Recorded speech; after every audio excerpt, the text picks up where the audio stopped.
Hello, my name is David Boone. I'm a junior business enterprise management major here at Wake Forest in the business school. My experience at the leadership conference at the Naval Academy was absolutely extraordinary. I'm very thankful for that opportunity.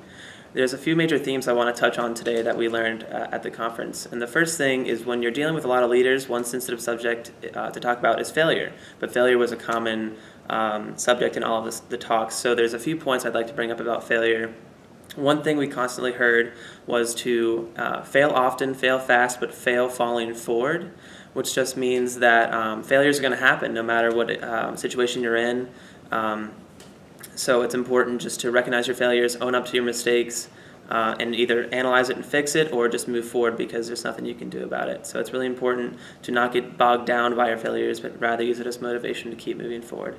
Another point we talked about is being humble. As leaders, we have a lot of people look up to us, and a lot of times we're in positions that have a lot of responsibility, but we also need to remind ourselves to be really humble and thankful for the positions that we're in and our ability to help lead other people. Another really important topic we talked about was character. Character building is huge in terms of leadership. Your character determines your everyday decisions. It's your integrity. It's your trust level. One of the generals mentioned that competency plus character is equals a person that he trusts. So it's really important to be brilliant at the basics, know your skills, know what you know and don't know, and also have that level of trust and integrity inside your character. And that is a person that these renowned leaders would like to work with. So that's really important to take away.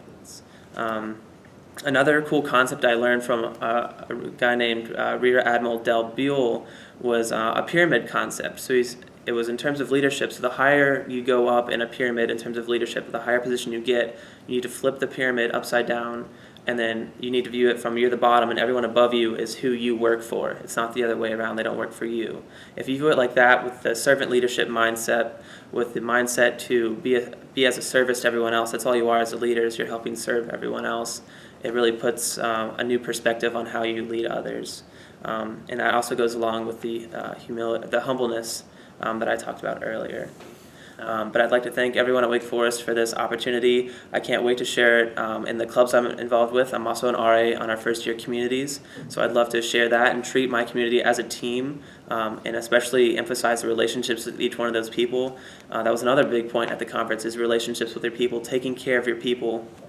So without the relationships in your team, you don't know everyone, you can't be able to help.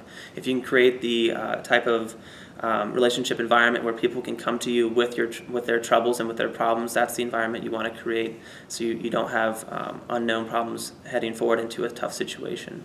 So I will hopefully bring out all of these tools back to my residents, to the classroom, and to the greater community of Wake Forest. Studies, but I think there's always room for improvement, and being exposed to all of these incredibly successful people really makes you step back and think like, oh, like there's more I can be doing right now, or I could be doing this a little differently that could be, more productive for myself and also better for others as well. One of the things that we talked about that's like really important is that often it's like the smallest things that you do that make like the biggest impact on people's lives, and especially, and like when I heard that, that really sunk in with me, because I realized that that's very true, and that we can do things if we take the time to be thoughtful and do things for other people that no one really takes the time to do, or they don't often take the time to do, that can make a huge impact on people. So for me, like I thought about how one of the members of the custodial staff in Dogwood, every morning he makes coffee and he invites me to drink coffee with him, and I was like, that's like the highlight of my day a lot of the times, just talking to Ernest and like hearing about his life, because often we get so immersed in our work here at Wake Forest, and we get immersed in like getting a good GPA or getting that great internship, that we forget to do these other things and like connect with people, and that's what I think is like paramount. And also, lastly, I'll say it was a phenomenal like networking opportunity. I got a lot of people's contact information that I think are phenomenal people that will be successful in the future, referencing the students that I met there. and I'm excited to keep in touch with them and continue those relationships in the future. So it was a phenomenal experience.